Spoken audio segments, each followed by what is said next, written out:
এই যে এখানে ডাক্তার রুগী দেখতেছে, এগুলো সব রুগী। আর এই যে কুত্তা,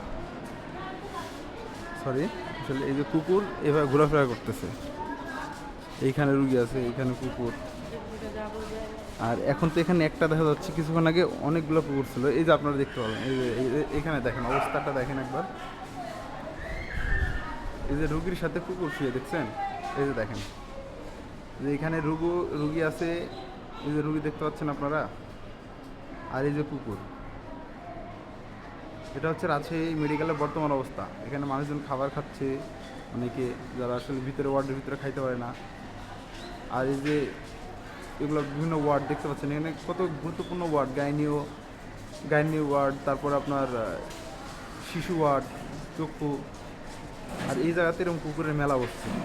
আর হাসপাতাল কর্তৃপক্ষ একজন নাই যে আপনার এখানে এগুলো দেখবে। কি একটা বাজে অবস্থা দেখেন।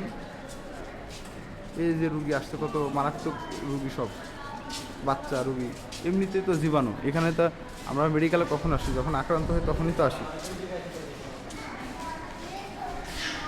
কিন্তু এখানকার অবস্থা আরও খারাপ। এখানে মানুষ সুস্থ হতে আসে না, কিন্তু মানে সুস্থ হতে আসার পরে মনে হয় যে আরও অসুস্থ হয়ে যাবে, এমন একটা অবস্থা। মানে একটা দেখেন হাসপাতাল, এখানে অনেকে ডিউটিরত অবস্থায় আছে, কিন্তু কুকুরের কোনো কমতি নাই। সব জায়গাতে কুকুর পাবেন, সব জায়গাতে কুকুর।